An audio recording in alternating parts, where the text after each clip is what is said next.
First of all, I will send my gratitude to the moderator of this session and for all students from University Indonesia and University of Malaya. Okay, I will try to share with you my presentation. Okay, even I sent it already, but I will try to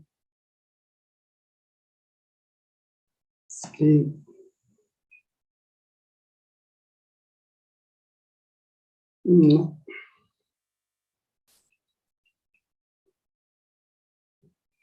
Okay, 1 minute.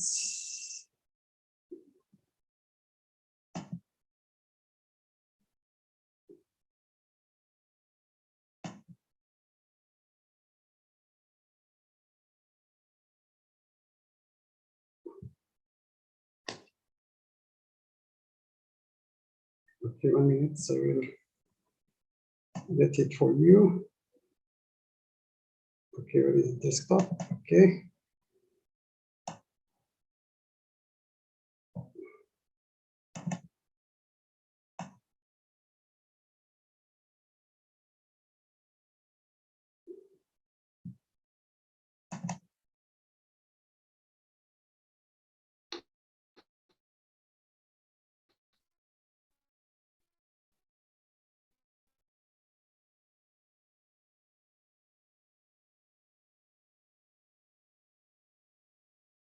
Okay. Is it?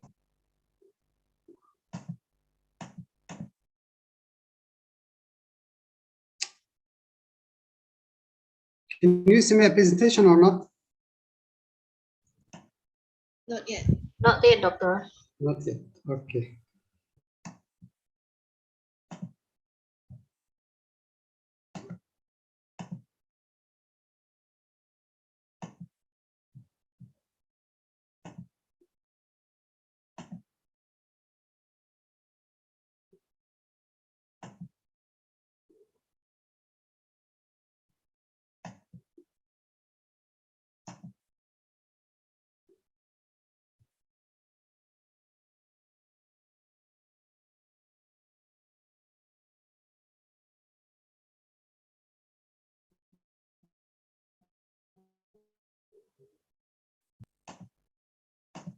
Can you see it or not?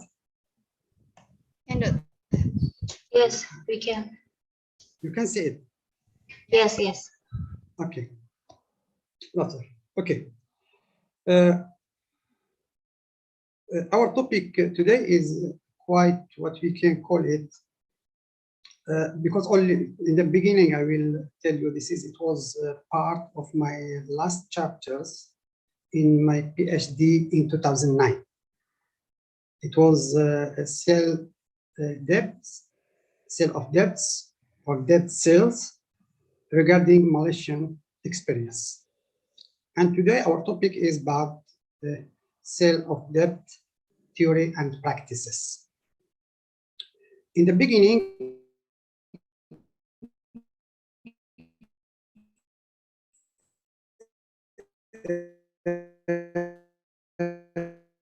what we are going to cover introductions, we are going to highlight some objectives of this lecture and also the scope and methodology used in these presentations. Also, we are going to, in the second subtitle, we are going to discuss understanding the concept of debt sales based on definition in both debt and sales. Also, we are going to discuss some types of debt sales and also the benefit of debt sales.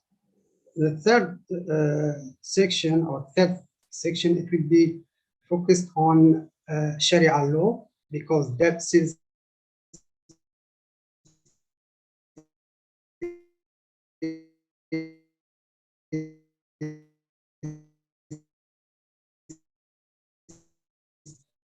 to say smoothly or generally different opinion in of debt. And the last one, we are going to focus how they practice the debt sales in Islamic economic market. This is, in general, our outlines of our presentation today. Okay, we start with the objective of this lecture is about to provide the student with some knowledge and understanding of what is the meaning, the real meaning of debt sales. The second thing is regarding our providing students some Sharia law aspect in debt sales. And the third one is we are going to discuss students that are going to understand how they practice debt sales in economic Islamic market. The scope and the methodology is about talking, that means this lecture is going to be how to expand the definitions and perspective of debt sales. All regarding terminology we are going to use, we are going to talk in English, but sometimes what we call it the keywords of this topic, we keep it as it was said in Arabic materials. And also we are going to do this session question and answer to get some feedback from the student. Also, you have extended to quiz. It was good things to include in this session. Okay. The concept of when we are talking about, before going to definition, when we are talking about debt, usually we have this in our scholars, different approaches of debt. Based on some hadith narrated by Nabi sallallahu alayhi wasallam, said by Nabi sallallahu alayhi wasallam, and narrated by Sahaba, radwanullahi alayhim, we have from the beginning the debt is permissible or not. Usually we start with this point: are the debt permissible or not? We have some tradition who certain that the debt is permissible, and we have the other opinion who they say we cannot go to debt only if we need it in emergency or in necessity. We have also, that's mean this when we are talking about the debt, another issue is raised is about the prohibition, because different kind when Nabi sallallahu alaihi wasallam instruct the Sahaba, that means all the time he was instructing them to avoid kind of riba. And debts, by practicing debts, usually is involved kind of riba. For that, this topic still important for us. The third one is, that's mean the application of debts. I say this is part of my my PhD in 2009. Now, if we are going to applications within this last 10 years, and if we are going to go for extra reading about the debt sales, that's when we find, okay, many issues raised and many applications are in the market. And we can also discuss this if we are talking about Islamic banking. That means we are talking about liquidity. That means people, banks, to finance any project, to finance institutions and project and so on. That means you need to get a liquidity. Liquidity is very important issue in financing. For that, that means most of, or we can say a lot of, if we are talking about conventional conventional banks, they don't have, or they have this kind of shortage, but is not comparing with when we are talking about Islamic banks, they got the shortage of liquidity, especially in the capital market. A lot of transactions in the capital market are based in debts, and at the same time, most of these transactions are prohibited by Islam. The last one, I think this, when we are talking about debt sales, in Arabic, we are using what we call it bay'u al-ina. Bay'u al-ina. As you can see, that means we are dealing with two words. We are dealing with two words. The first word is bay'. The second word is al-ina. Bay'u al-dayn. It's not bay'u al-ina, okay. Bay'u al-dayn. That means the first word is about bay', sell. The second word is about debt. Okay. If we are going to go for about sometimes if we are talking about definitions, okay, we have in Arabic language, usually we use this kind of thing. We are talking about in part of literature part, and we are talking about Islamic law part. Okay, if we are talking about literature part, that means the word dayn, we start with dayn, after that we go to sell. Dayn, debt. That is literally is in Arabic language, literally, that means is referred to everything which currently is not present or is not present. Everything is not present, it means this is, we can consider it as debt. This is, we have some discussions about, if we are talking about, for example, about al-qard, loan. Is it debt or not? This is another discussion. If we are talking about qard, is it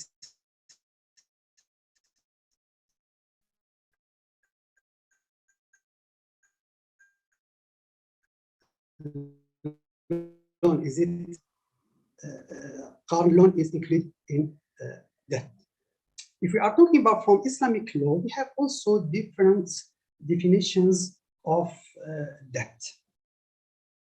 We have the definition is they use the debt as into, they use it into meaning. The first meaning is general meaning. General meaning, it means it's not limited to only money. It's not limited to only money. But is referred to everything.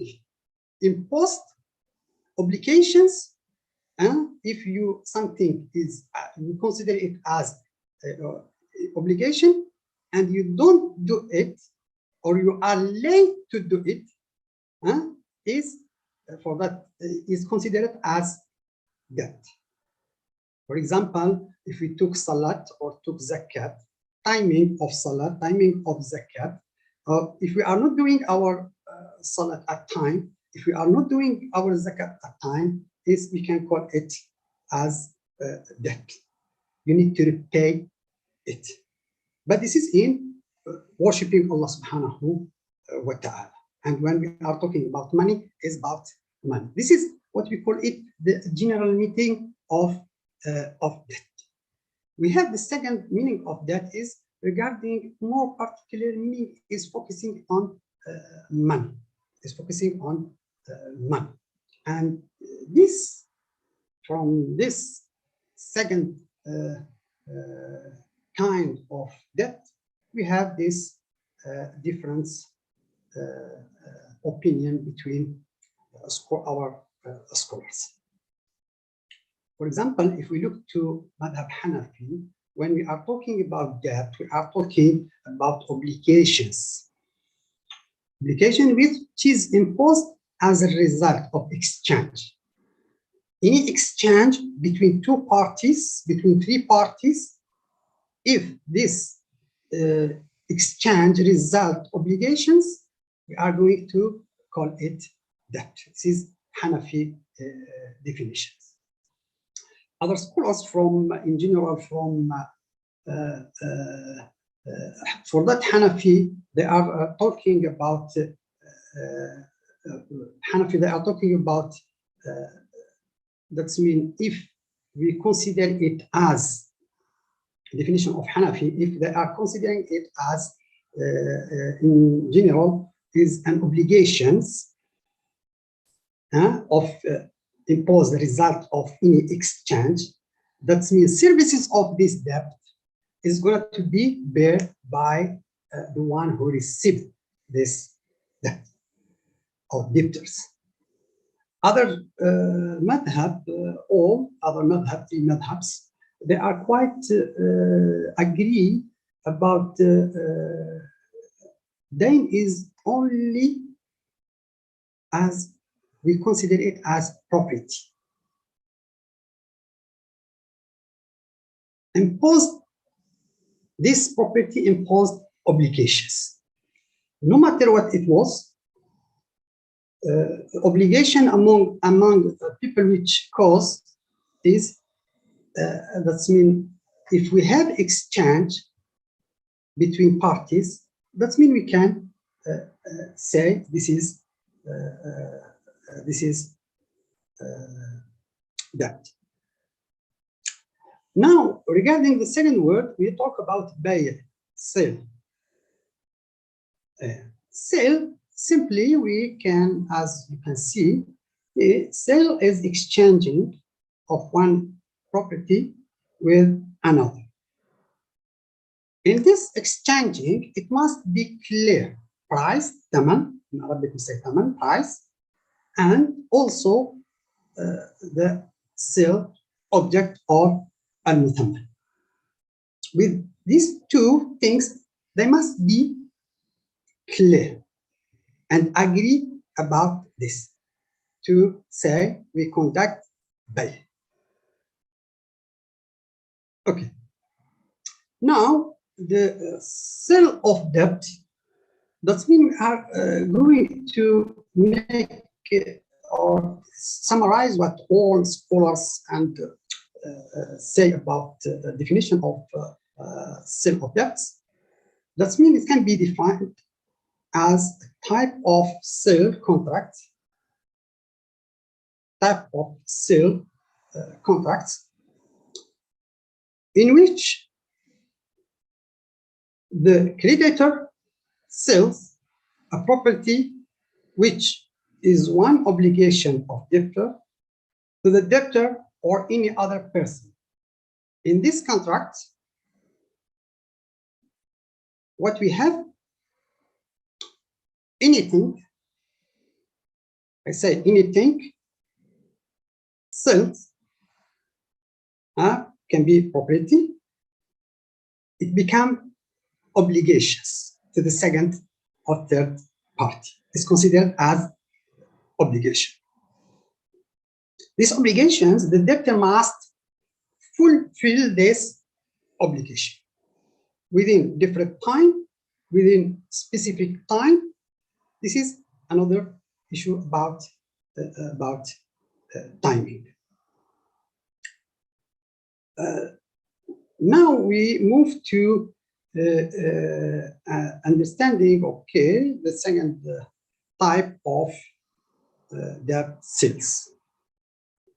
Okay, type of debt sales we have, okay, when we are going to go to the theory materials, okay, they are making classifications of the type of sales based on according to the time of its fulfillment. This is number one.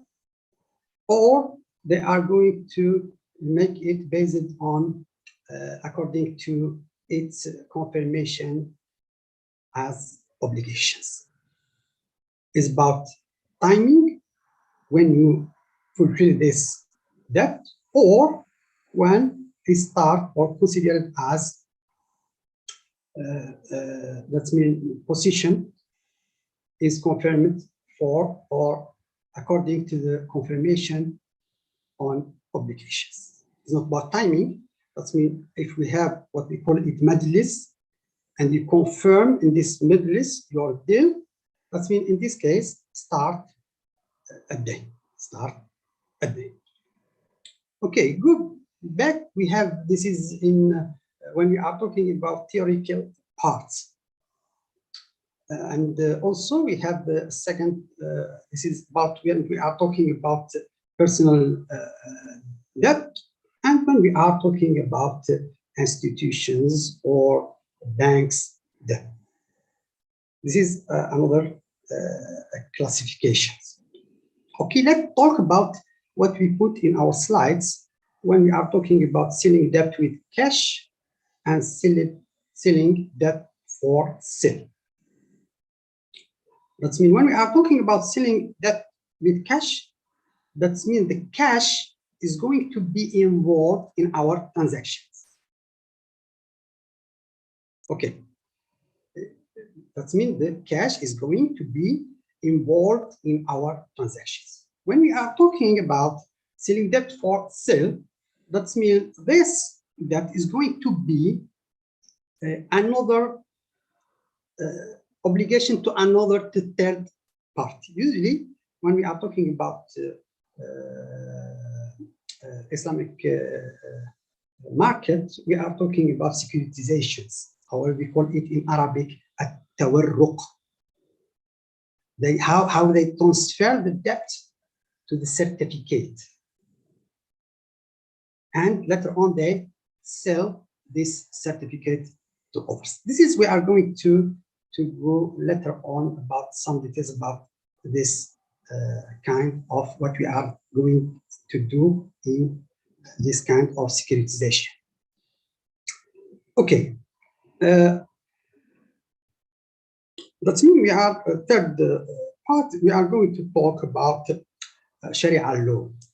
This is very important things, because when we are talking about Islamic finance, that means we need to refer all the time to our scholars, especially the old scholars, where they are their statements, where they are their ruling in this kind of things. Okay, we agree together that a lot of transactions today, our scholars in the old time, old ages, they didn't cross it, but we still, all the time, if we want to get back, to get permissibility, if you want to track our permissibility in transactions, we need to go back to what a scholar says, what scholars say. Okay, ruling, we have four, we have what we call it, we have 4 situations. Okay, the first situation is ruling sale of debts, ruling sale of debts to the debtor in cash basis. That means I'm going to sell my debt to the one who already credited this debt to me.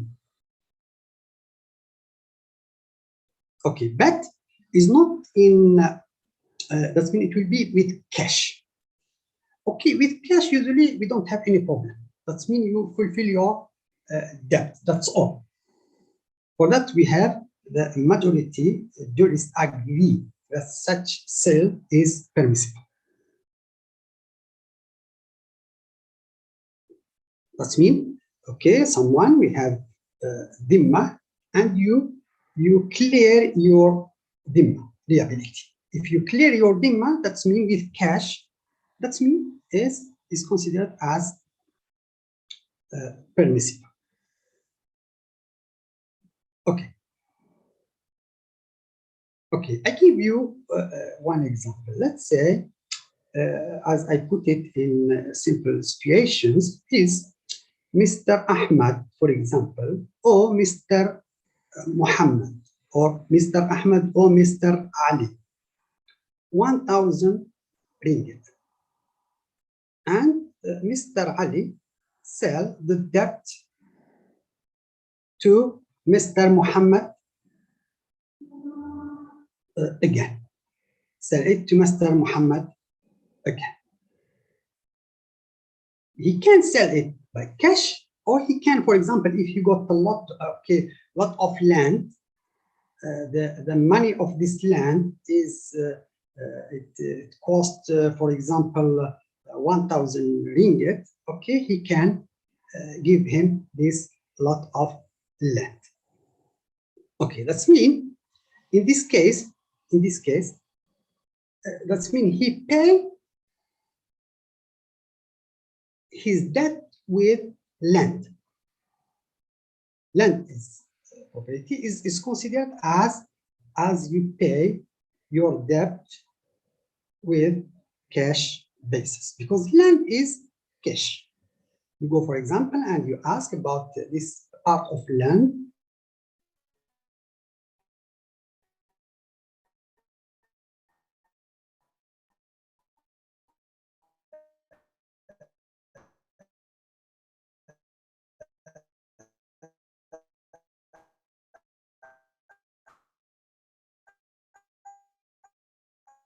They use the word of options, or second ruling is regarding what we call it sell. Okay. Hello, student, do you still with me? How I cannot. Okay. The second ruling regarding sale of debt to the third party in cash. That means it's not between creditor and debtor. We bring a third party and we sell this debt to him or to her. In this part, we have Shafi'i and Maliki school.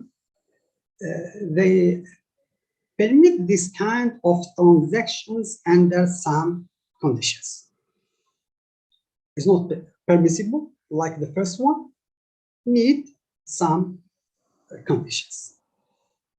Hanafi school and Hanbali school consider it as not permissible. Okay, now we go to what they are the conditions posed by Maliki Madhab and Shafi'i Madhab. Maliki Madhab and Shafi'i Madhab, they are talking about it must be a debt in the spot. That means it can be done in the spot. Cannot refer to another time. It can be done in the spot. And also, that means the debtor must confirm debt so as to avoid any objection from the one who is going to be involved as third party. That means it will be three-party agreement or agreement. It will be three-party agreement, and the third party, it must be with them, and also it must be that means give his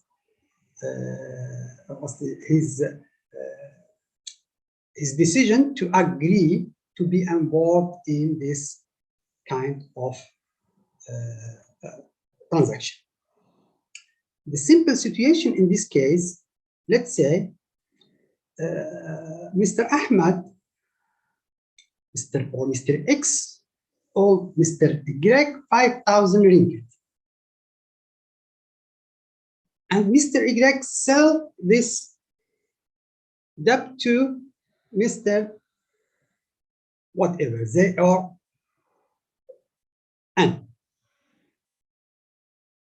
But he sell this debt, what he is going to get is, that means for a motorbike on cash basis.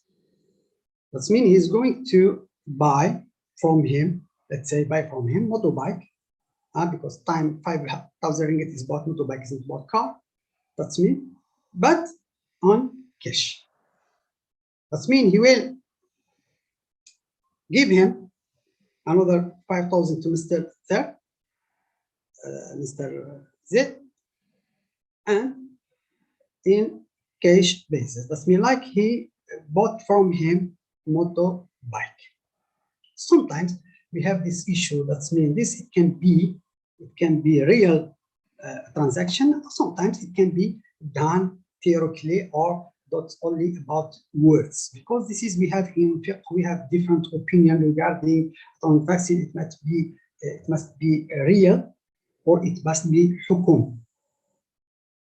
That means sometimes for that we have even in different musharaka and so on, we are talking about real musharaka or for example our hukum al-musharaka. Okay, the third one is real sale of debt to the debtor on different price. That means, okay, in this case you are going to sell the debt to the one who that means debtor in different price. That means the price starts with 5,000, and later on you can say, okay, I'm going to that means resell to you with 6,000. Majority of scholars they prohibited this kind of transactions. The fourth ruling is regarding the sale of debt to the third party on different payment. In this case, a majority of jurists don't allow this type of debt sales, because in this case it can cause direct harm to the creditors. The sum, if we can say, we have others' opinion. I put it in my slides. Is contemporary Muslim scholars, and it's not only about contemporary Muslim scholars. That means even the old scholars. This is one what we call it Shafi'i opinion. One of the Shafi'i opinion, and one of Maliki opinion, which validate this transaction under some conditions. In general, they are okay. This is I don't want to go to details and so on about Sharia law, what they're based on, which base they got these statements and these rulings. I make it shortly for you. Now we go to the applications of debt sales. When we are talking about application of debt sales. Okay, if we are going to talk about the applications of debt sales, especially in this time, okay, we need to go back in the beginning. In the beginning, as I say, I took Malaysian experience in this field. It was that's an interesting experience. For that, I can give some background, what they say about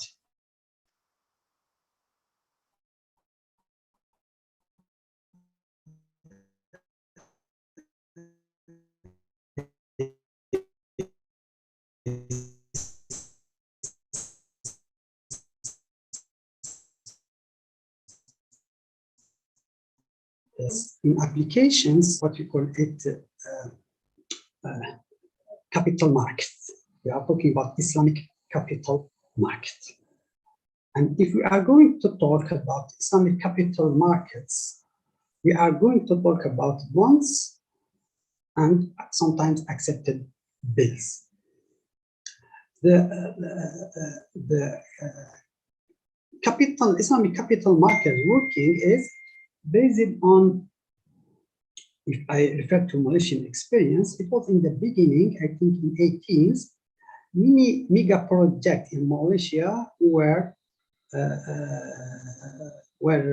financed by this kind of, for example, bonds. If we look to Ijamas bonds, Shell bonds, different in Malaysian history, we have a lot of bonds to finance a mega project in Malaysia. And this financement, it was based on what we call it debt of or debt sales.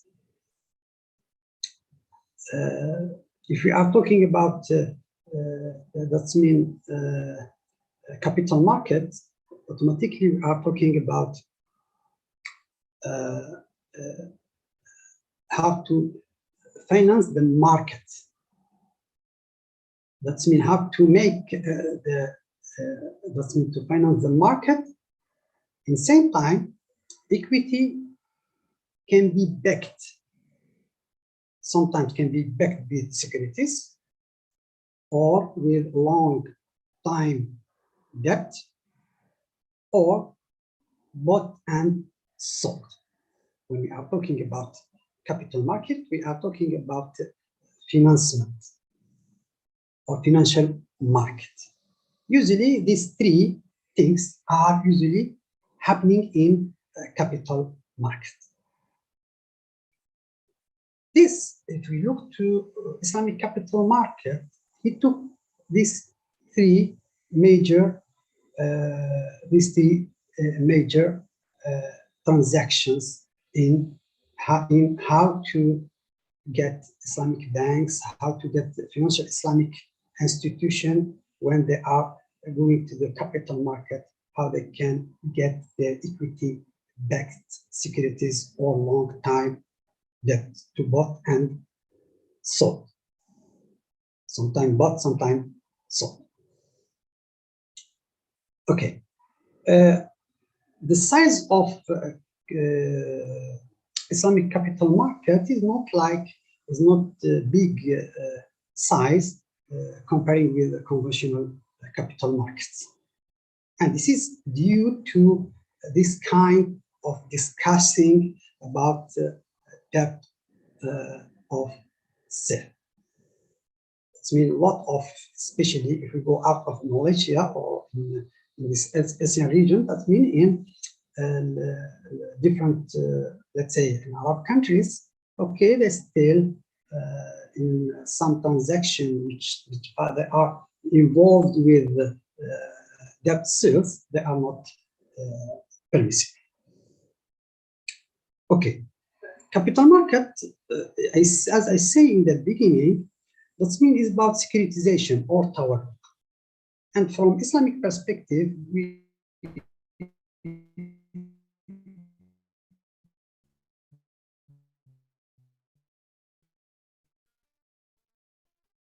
focus in one basket, and at the same time, you are going to make it as certificate, and you sell this certificate to other people. This is what they are doing. Okay, we have also different opinion between scholars regarding what we call it التورق المنظم والتورق غير منظم, organized and not organized. In this case, we have also many discussions about this issue. As I say, if we are going to look to the Islamic accepted bills, the application, it will be like this. Okay, as you can see, Islamic bank appoint customer as agent to purchase a good on its behalf. That means he's going to appoint someone to be agent to the bank to purchase any goods on its behalf. In the second step, when these goods, it will be delivered to the bank. That's mean in this case, that means someone who want to buy something. Okay, that means the bank give green light to this person to go and buy this, and this customer is going to be considered as agent. Okay, and in the second step, that's mean when he bought this, the suppliers the bank is going to pay the suppliers of, okay, we make it, the bank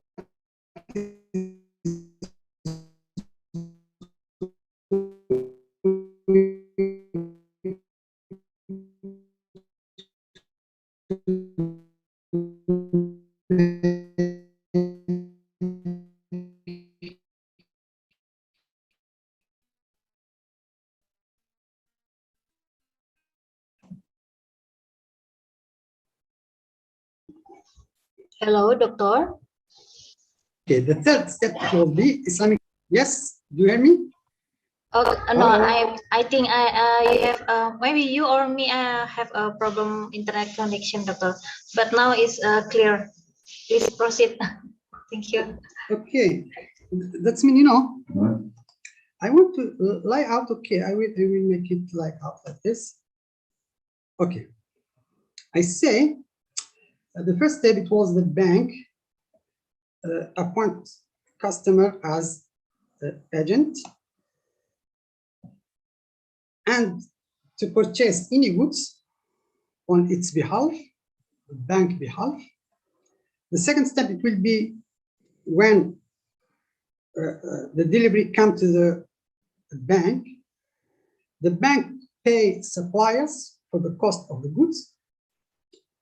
The third step, it will be the bank is going to sell the goods to the customer on different payment at cost price plus profit. That means, let's say in the beginning it was about the goods, it was price is let's say 1,000. Later on he's going to pay it. That's mean because he's the already he was going to sell it to the customer with 1,100, for example. Okay, the next step, the difference between the first 1,000 and the second one 1,100, it make this, in this case, creation of the debt. This creation of the debt can be securitized by the Islamic bank in the form of Islamic accepted bills. This Islamic accepted bills can be sold in secondary market for the bank to get immediate payment. The first one, this we call it import and local purchase. Import and local purchase.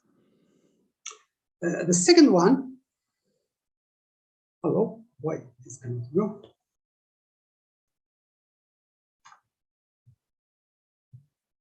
I try to move my,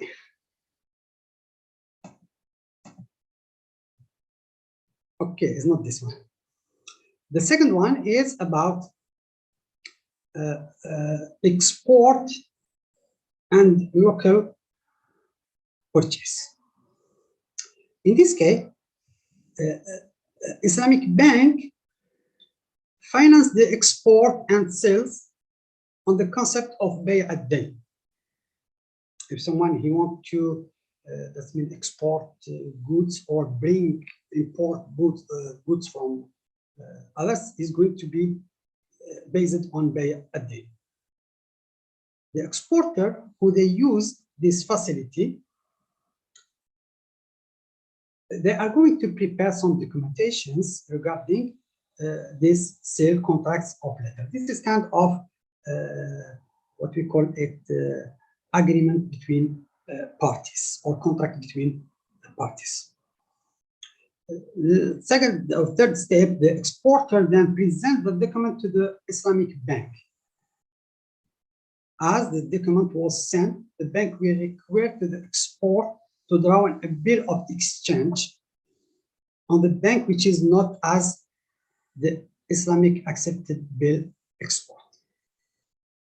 When present this document to the bank he will be exchange this document and we issue one, what we call it, accepted bill, but for exportations. This means the Islamic accepted bills later on is going to be sold, because it will be built, it will be sold in the second or secondary market. Or the bank itself can purchase the Islamic accepted bill as mutual agreed price by using the concept of bay. Also, he can buy it also by the concept of bay or debt sales. When the time comes to the formativity of the transactions, the customer, who is the buyer, will pay the Islamic bank the face value of the Islamic accepted bill. And in this case, all the time, what they are doing, they are giving this between the first sale and the second sale. It will be what they considered it as profit, is considered as a profit. Many issues, this kind of transactions raise many issues. It's about commodity, when we are talking about commodity, because usually we are dealing with commodities. In some conditions about commodities, it must be good commodities. And this commodity, it must have value on itself. Must be have value.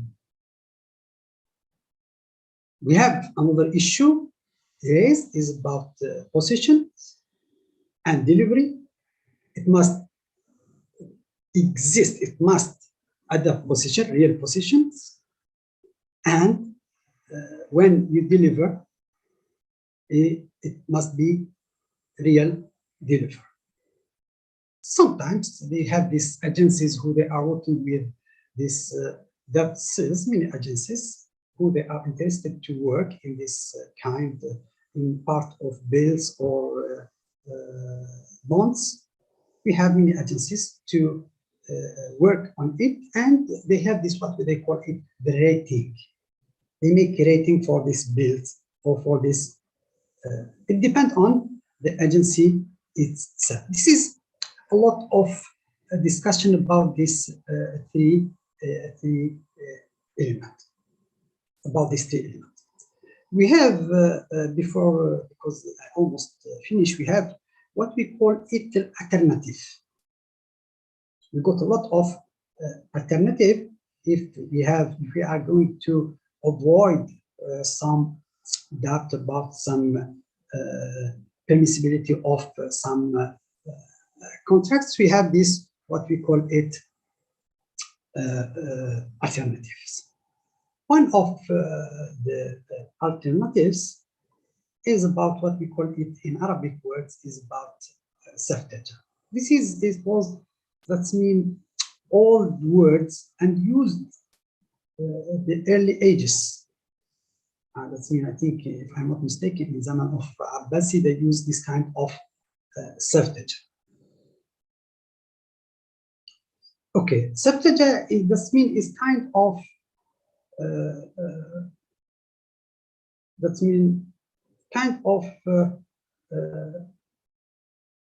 you issue one certificate to the buyer, and you ask him.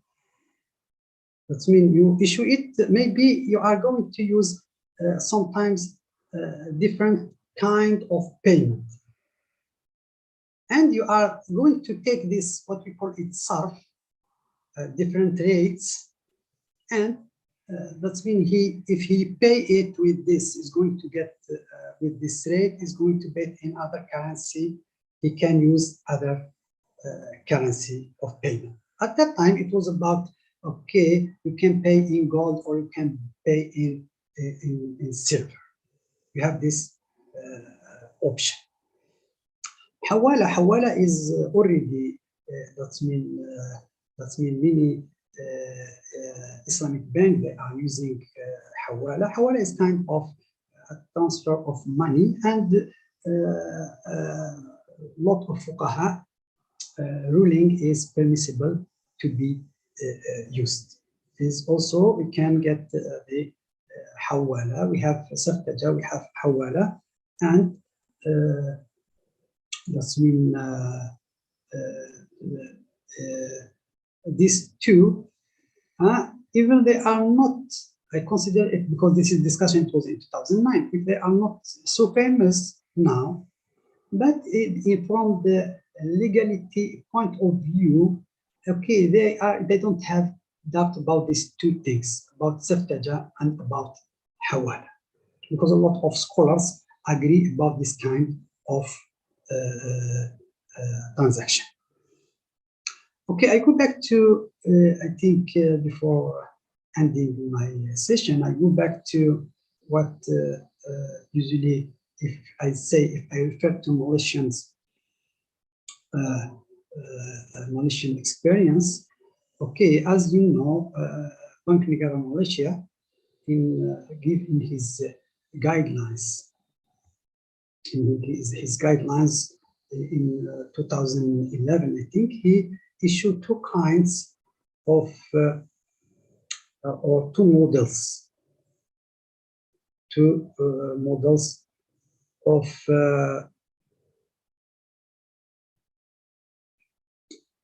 transactions can be used without that's mean especially when we are talking about Negara, we are talking about Sharia Advisory Council in Malaysia accept the debt sales, and he's giving two major ways to deal with it. The first one is about, we are talking about debt certificates, like what we call it, debt certificate, negotiable Islamic debt certificate, and IDC. And they have the second model is about what we call it, negotiable instrument of deposit and ID. These two are designed for financial institution in Malaysia to mobilize saving from the public. For that, if you look to this an IDC and an ID,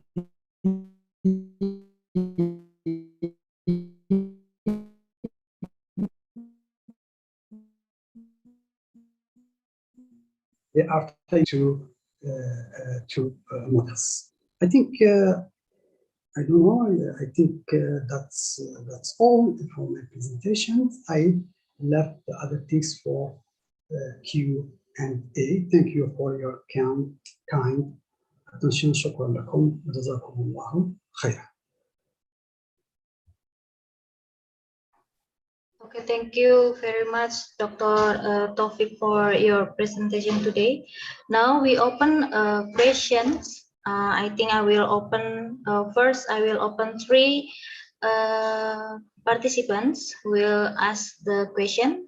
Please, anyone? Three from the participants.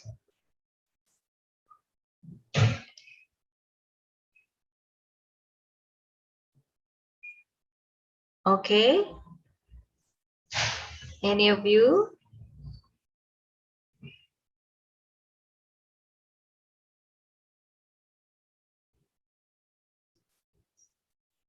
Okay, you can write your questions. Okay. Okay, doctor. Maybe I will ask some questions until there are any questions from the participants. And about the issues, yeah, about the issues, some of scholars says that by Aldin, it's a trick, yeah, trick to avoid riba, something like that. So, what is your opinion about that? Okay, the issue exactly when we are talking from Islamic law perspective, usually the discussion it must be done based on what is permissible and what is not permissible. And usually the most discussion in different from Sharia point of view, they are based on is it real transaction or is not real transaction?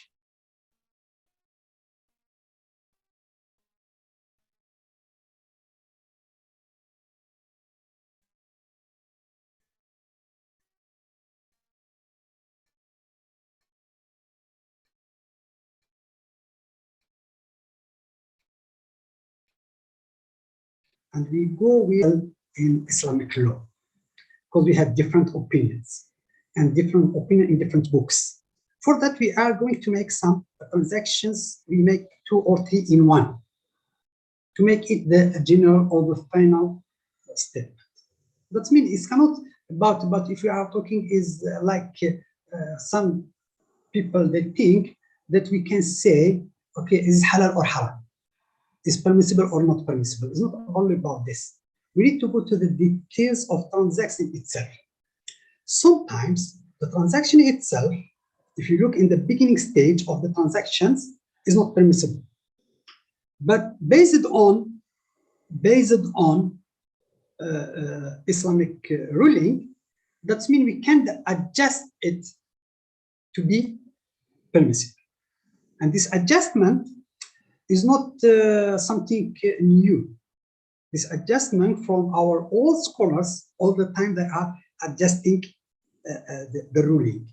They are adjusting the ruling. If we look, for example, for Imam Shafi'i, as you know, that means Imam Shafi'i have different opinion in one issue, the same. It depends on the places who lived. For example, a trade of debts, in general now, what is happening, that in general is permissible, but is permissible under some conditions. Look how the bank is sticking to the conditions, or he is not sticking, it is sticking or condition, or it is not sticking to the conditions. This is another issue. This is more moral issue. Moral issue. And also we have this, what we call it, in the beginning, the transaction, it will be in the beginning. When we start the transaction, it will be permissible. Okay, when we are moving, sometimes it becomes unpermissible. For that, usually, especially Sharia advisors in the bank all the time, where are they are tracking.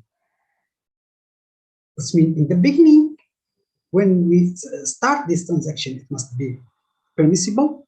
And when we end this transaction, it must be permissible too. A ruling is not like we have in the old time. That means old ages. That means we are dealing with one rule, and you are Maliki, you need to follow Madhab al-Imam Malik. You are Shafi'i, you need to follow Madhab al-Imam Shafi'i. Sometimes, because the transaction is quite combination of transactions, and our old scholars, they don't know these combinations because they took it in the simply age, the first age of transaction. Okay, for that we need some rulings based on the component of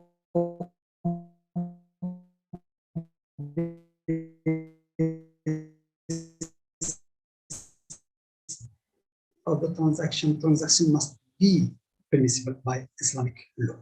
This is what, for that, what they are saying all the time when they are talking about Sharia compliant. When we are talking about Sharia compliant, that means it must comply with Sharia ruling. This is one issue. For that, you can see in institution, Islamic institution must have board of Sharia supervisors, so who they are in charge to make this transaction comply with Sharia ruling. Wallahu a'lam.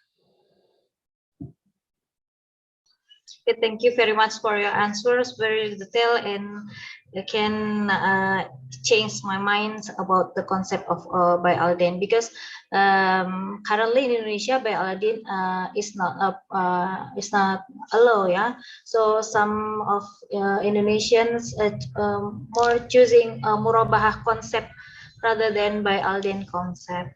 Yes. So yeah, it's a little bit difference. So about here, I open opportunity for another participants to ask some question to Dr. Taufik. Please allow. If there is no question, I will ask something. One more, Doctor. And may we have a discussion, Doctor? So about buy Alden itself and murabahah. Yeah, if we compare, what is the differences itself about buy Alden and murabahah?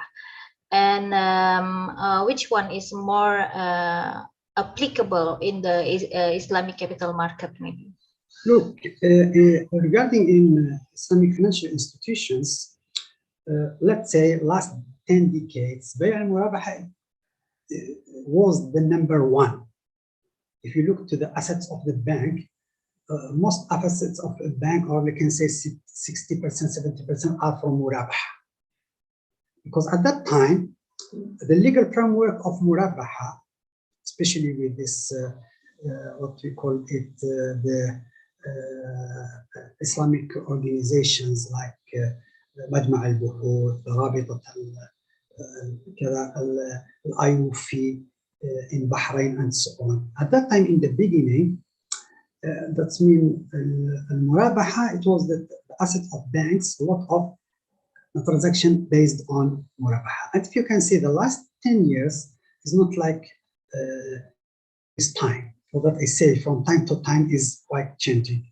Now, most are in bonds. Bonds is based when we are talking about bonds. We are talking on Bay al-Dain. When we are talking is about sukuk, is about musharaka. They have a lot of now assets based on musharaka, ijara, and they have a lot of assets. What you say, the difference between murabaha and ayna, that's mean if we are talking about bay ad-dain and murabaha, murabaha is, that's mean it will be the third party, you pay it to the third party, but at the same time. Bay ad-dain, it can be because in murabaha usually they don't have securitizations. They are not going to issue certificate and they sell this certificate in the secondary market. Murabaha, they are not doing this. But debt, bay ad-dain, they are doing this. This is the difference, the main difference between al-murabaha and bay ad-dain. Bay ad-dain, they are going to transfer your debt and make securitize your debt to be one certificate, and they will sell this certificate to the third party. Al-Murabaha, they are not going to make it as debt, because what they are going to do it, that's when you have third party buy these goods, but they buy these goods with different amount. That's all. Securitization is not in Murabaha. But in debts, they are based, especially in capital market, they are based on securitizations. And it's not only your debt. Sometimes they are grouping different kind of debts. It's not only yours. Let's say 10 different person, different debts, kind of debts, and they put it in one and make it issue certificate on this debt. I think this is the main difference between Murabaha and debt sales. This is the main difference between these two transactions. Okay, thank you so much for your answers. Now again, for the participants, okay, one of you already on camera. You want to ask, Safika? Oh no. Anyone? if you shy, maybe you may chat your question in the chat room.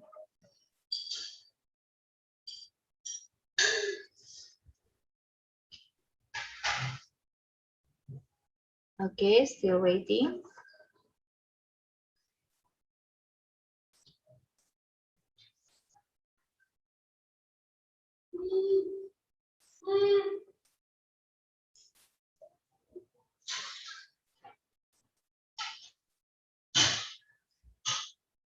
Okay, there is one question from Farah in University Malaya. How do we differentiate between riba and buy al dain? Thank you for the questions. Yeah.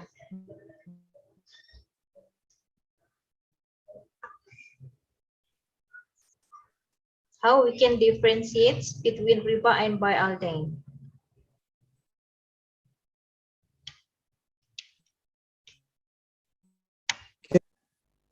I say in the beginning, do you hear me or not? Hello? Yeah, hello, hello. Okay. Yeah, okay. I say in the beginning, that's mean when we are talking about debt itself, I said we have this different, we need to go for that or we don't need to go for it. Is permissible or not is permissible. This is another discussion. But the most important discussion is about if we are going to deal with debt, are we going to touch riba or not? Are we going to touch riba? Are we going to touch gharar? I want to touch jahala. These elements are prohibited by Islam. These three elements are prohibited by Islam. This kind of debt sales, it can arise some, it can confuse people. Is it permissible or not permissible? Riba is in or is not in. For that, all what I explain is about when we say some rulings, they are majority accepting this kind. I divided to 4, about rulings to 4. That's mean to show, that's mean even they got debt sales, they are prohibited by majority of our scholars and jurists. Why they are prohibited? Because it's involved riba inside. And the sale of debt who they not involved riba inside, not involved gharar inside, not involved jahala inside, they are permissible. Based on this, that means we are going to deal with which kind of debt sale we are going to deal with. For that, we cannot make all by ordain debt sales is prohibited, and we cannot say all of debt sales are permissible. It depends on transaction of kind of debt sale we are using. In this case, we are using. For that, I say even in countries, we got some countries that accept it as in general. Some countries they accept some kind of debt sales, and they are not accepting the other some kind of debt sale. And we have countries who they are not accepting debt sale at all. Acceptance or not acceptance is based on is it riba involved or not involved. That's all.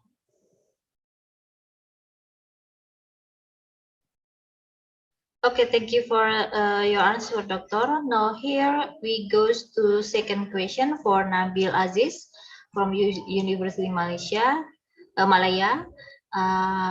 If let's say in every debt there is always be interest or like extra charge, even is it within the concept between both parties? So my her questions will be just how exactly does in bank in Malaysia determine exact amount and that extra change, and there is a minimum for it to be Sharia compliance, something like that.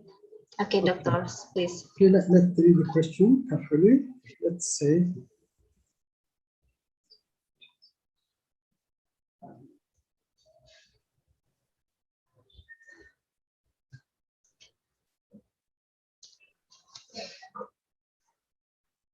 Okay, the question raised three issues.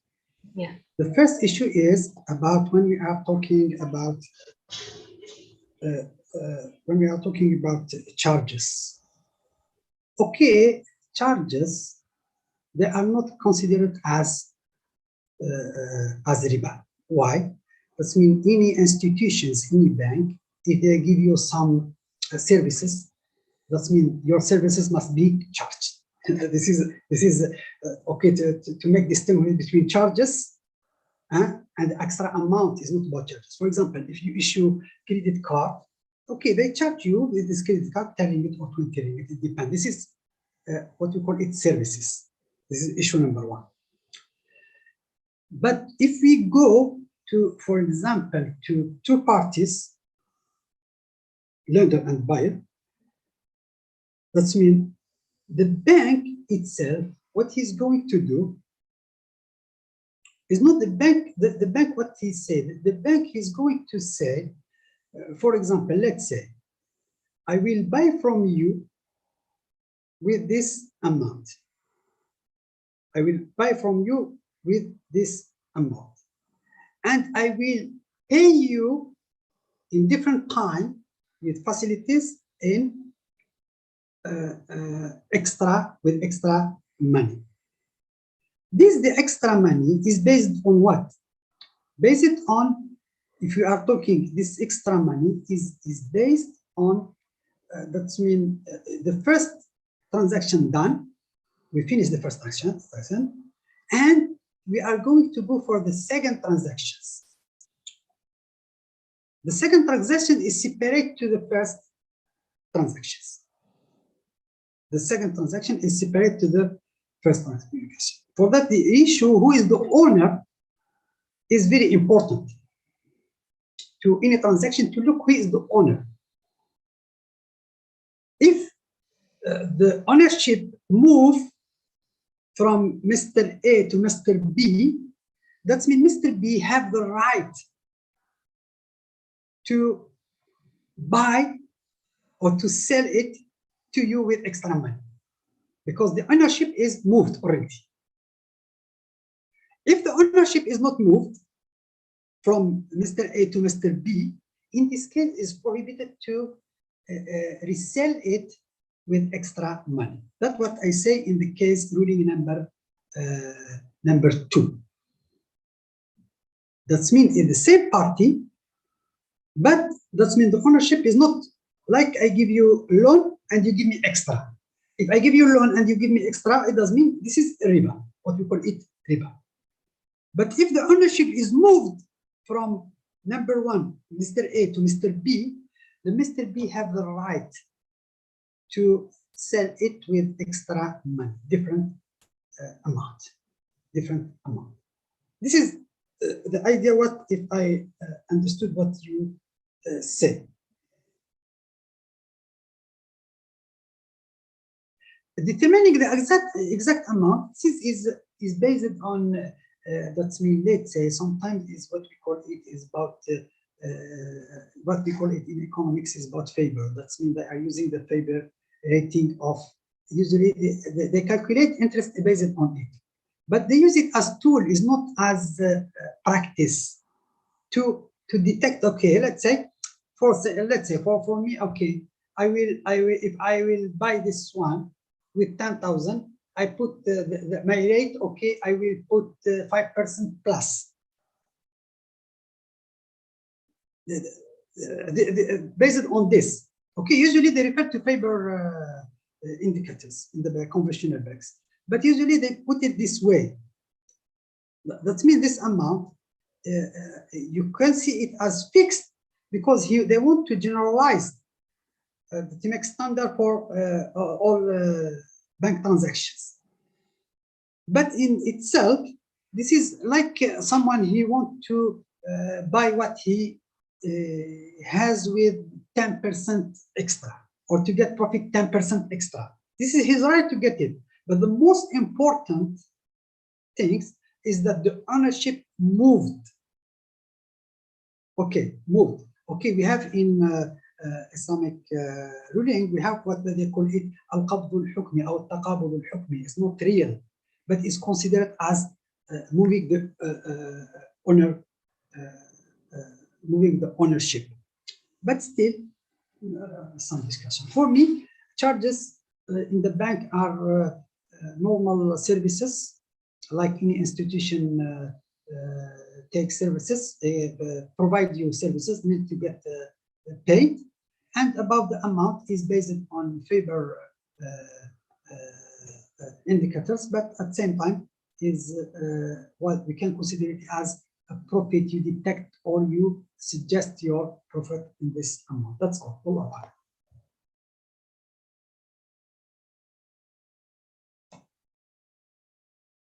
Okay, thank you very much for the answers. Maybe some of Islamic bank maybe using what you call a LIBOR, or in Indonesia we call Jibor Jakarta Index, something like that is for the basic rate, and maybe additional cost from what you call operational cost from the Islamic bank itself. Maybe Doctor, that's the basic of minimum charge of amount for the financing. So let's move to another questions. Any one of you? So Doctor, I get some question in my mind about securitization in the Islamic acceptance bills, Doctor. So how if the bank securitization the Islamic acceptance bills and then sell it to the secondary market, how if the financial performance and in the bank itself is not performed, for example? So what is the consequence of the akad, or maybe consequence of the risk, for the one who buy the securitization in terms of acceptance bills? Okay, this is considered as risk management. They are talking about risk management. That means this kind of risk, this risk of management. But usually they are doing, for example, let's say for talking about what they are using, especially in securitizations, in tawarruk. That means they are using this kind of deposit product. Usually they are using, in tawarruk, they are using deposit products. We have this, what we call it, both of sila, that means of goods. We have both of goods, and we have financing products, and we have sukuk al-ijara. This is one issue raised. That means when we are talking about risk management, all these four applications of security, that means these are involved with risk management. It depends on the one who issued this certificate, the one who is dealing how they rate it. This is kind of risk management. Risk management, it can be only adjusted, even in the conventional banks or conventional capital markets, still kind of risk. And from Islamic perspective, we don't have big issue about the risk, because the basic in our Islamic law is it must have, if you are going to do business, you must risk your business. What we call it in Arabic terms, al-ghulmu bil-ghurm. If we are talking about this is kind of risk management. I mean, you need to do it. If you go sometimes, this is like game, you accept the game, and you must accept the outcome of the game. And I say from Islamic perspective, it's permissible. That means that we say our contracts, or the contract who they don't have risk management, we need to check on this kind of contract. But because the base is we have the risk management. Okay, to avoid the risk management, that means you're the one who they are in charge in your securitizations must be professionals who know what they are doing, and also the kind of management you staff, what you have as human power to do this must be qualified in both. That means sometimes this lack what we have in Islamic finance, we have this lack to get someone who is qualified in both area. That means he is in economics and at sometimes he is in Sharia. That means to adjust or to do the work professionally. This is kind of risk management, and risk management from Sharia is accepted. This is depend on the one who issue these certificates. Okay, thank you very much for your answer. So in here, actually, in the Islamic perspective itself, the akad is still allowed, but then we need to check about the risk itself, how to mitigate the risk, something like that, Dr. Red. Yeah, thank you very much. Okay, come again. We still have 30 minutes for questions and answer. Any one of you?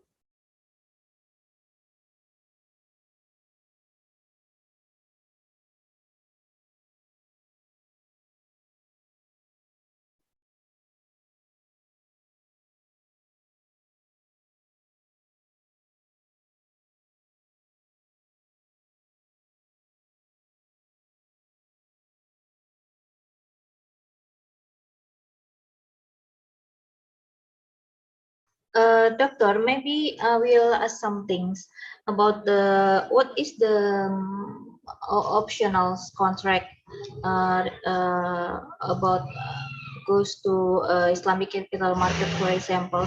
Is it only by Alden, or there is another contract that may be permissible to do it in the capital market? As I say, we have, in the end, I end my discussion with three, we talk about Sartaja, Hawala, and Ibra.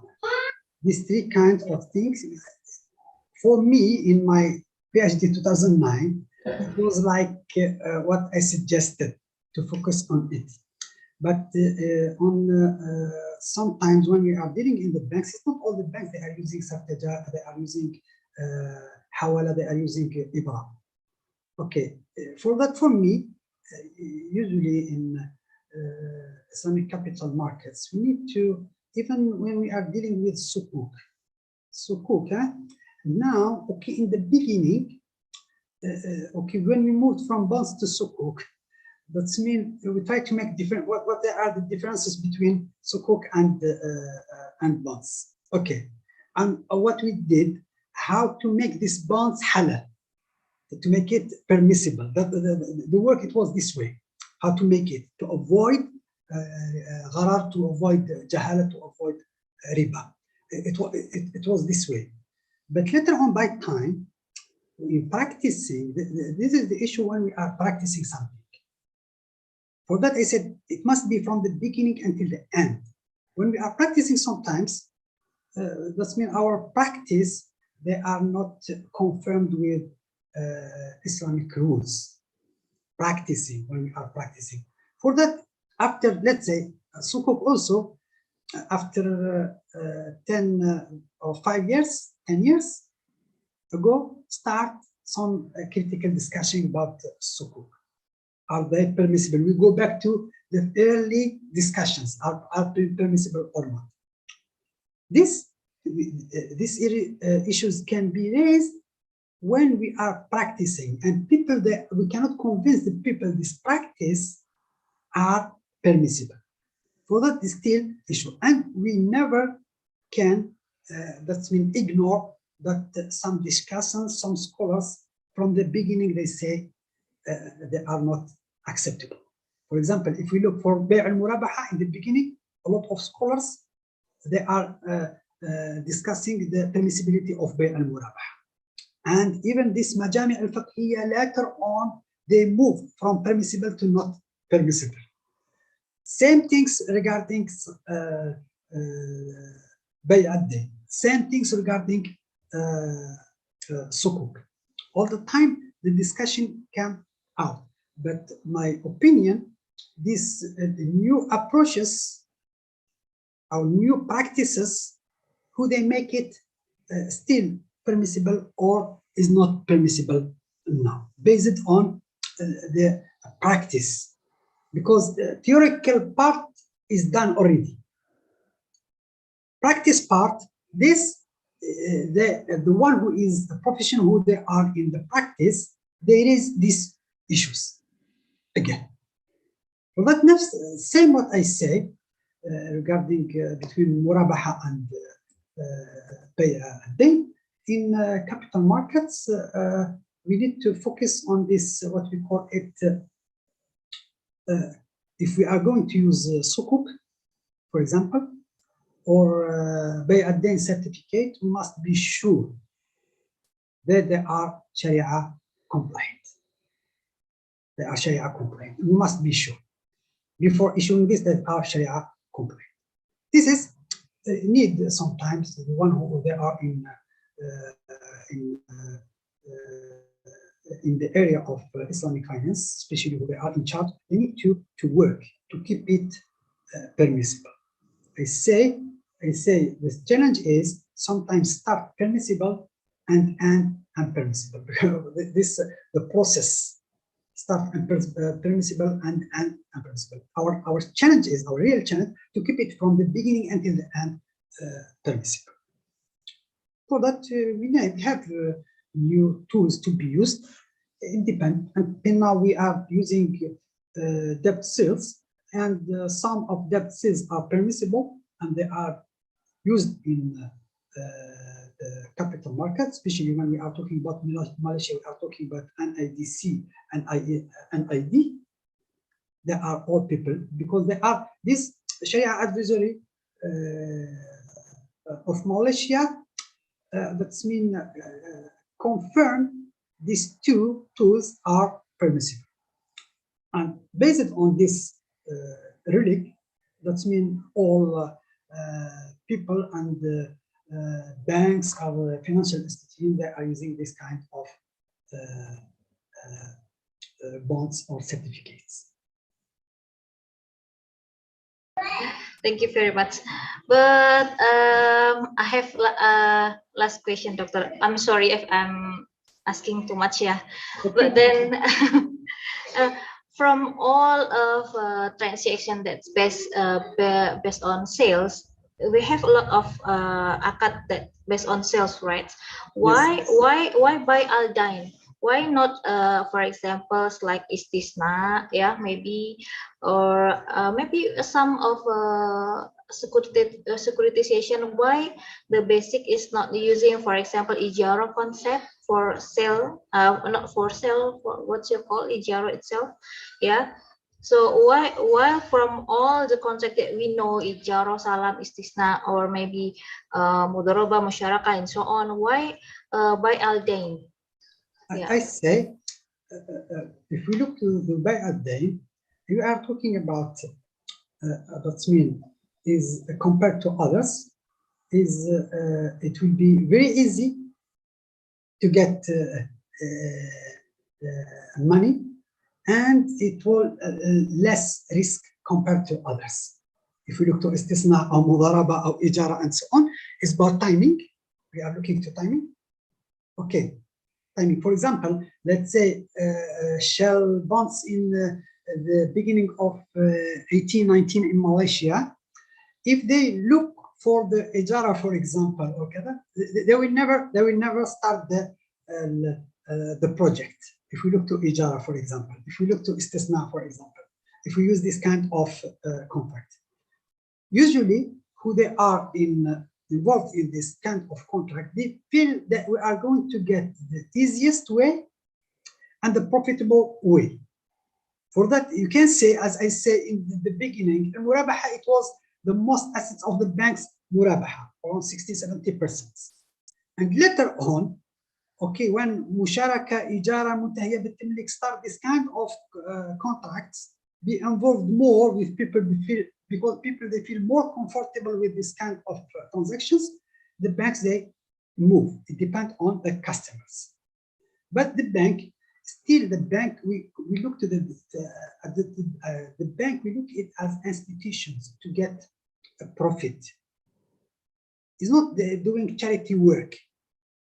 If we are bank, conventional bank or Islamic banks, that means they are going to involve to get profit. If they don't get profit, that means no point to be bank. But the way to get profit, sometimes they are following what conventional banks are doing, and they are looking for the fastest way and the profitable way to get this. Is about, I think this is the issue. The issue, and sometimes why they prefer these transactions and they don't prefer these transactions. I give you, for example, if we talk about Salam now, time by time, it become famous as transactions. When the transaction become famous, later on it is going to be raise some issues to be discussed in this transaction. For example, الإجارة المنتهية بالتمليك. إجارة منتهية بالتمليك. That's mean now many people in many economics in the world, in Muslim world, they prefer this kind of things. It's very easy for to less burden for the what we call it low income people. It's very easy for them to do it. Is better than other transactions. It depends on countries. It depends on situation. It depends on project, which kind of project they are dealing with, and wallah.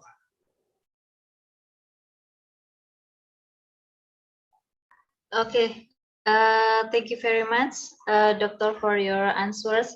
And I think I'm sorry if there are any questions. I think we've already come to the end of the sessions.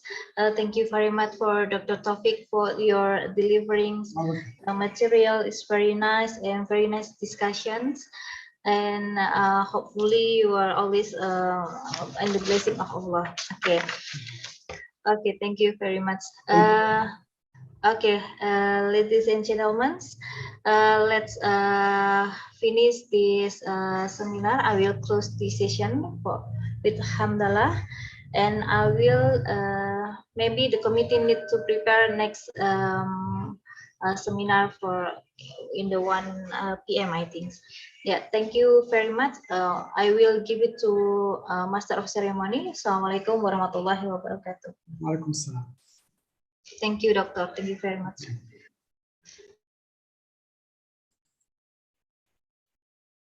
Thank you to Madam Silva Alif Rusmita and Dr. Bash Taufik for the precious knowledge and information just now.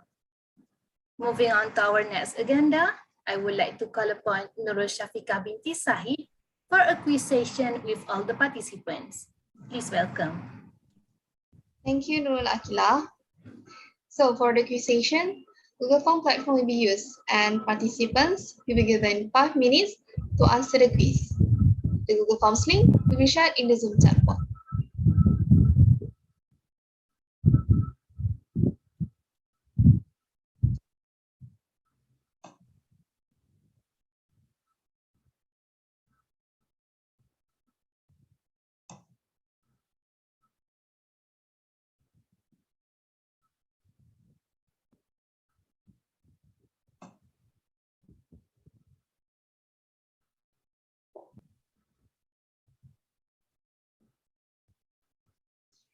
So,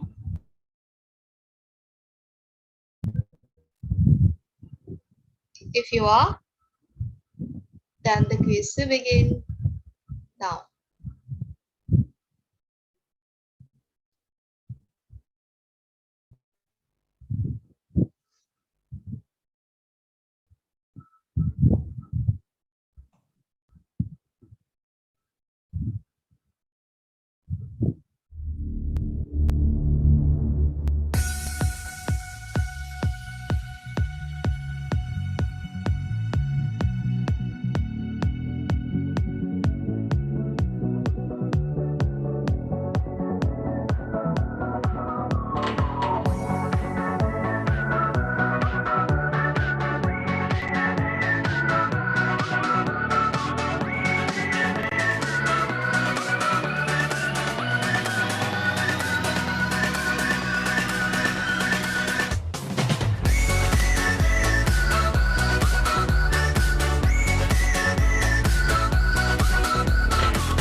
hello, excuse me, where's the link of the quiz? Thank you. Wait, yeah. I will send.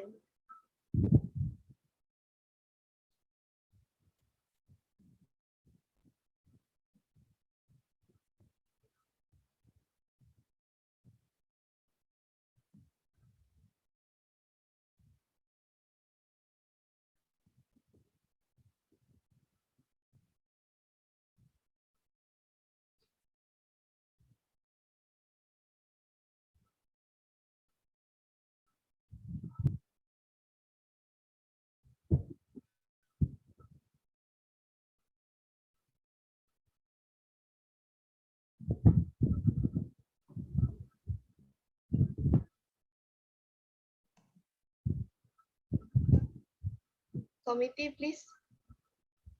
Send again link.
Okay. Please start again time.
On behalf of committee members, I apologize for our mistakes earlier. I would like to thank all the attendees for participating in the quiz just now. The quiz session has ended. I am Mariti as Master of Quiz Station, and I shall let the Master of Ceremony to proceed. Thank you. Thank you, Nur Shafika binti Sahid, for the wonderful and interesting quiz just now. As the saying goes, to every beginning, there is an ending. And now, our 7th guest lecture has come to its end. Before we disperse, I would like to remind all attendees to fill in the feedback form that has been attached in the chat section. For a remembrance, I would like to invite all panel guests, ladies and gentlemen, to be ready and turn on your camera for our photography session. We will be having 2 rounds of photography sessions. The first round will be for the panel and guests, and the second one will be for all participants. Let's proceed with the first round. Panel and guests, please open your camera for our photography session.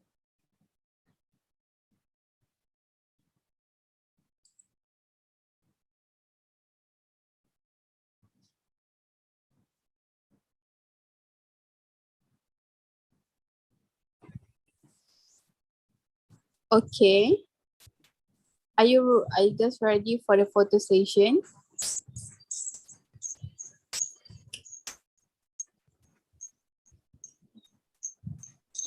I will count 3, 2, 1 to take the photos.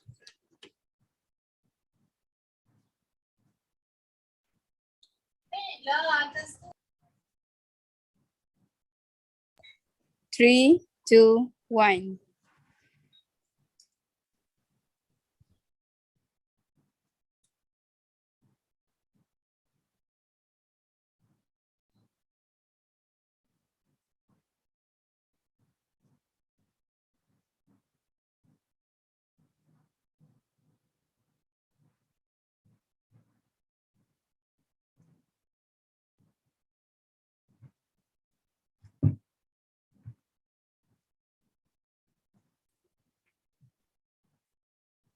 Okay. Another one more. 3, 2, 1. 3, 2, 1. Okay. For the second round, for all the participants. Okay. There are 3 pages here. So for the first page, okay. Anyone else want to turn on the camera?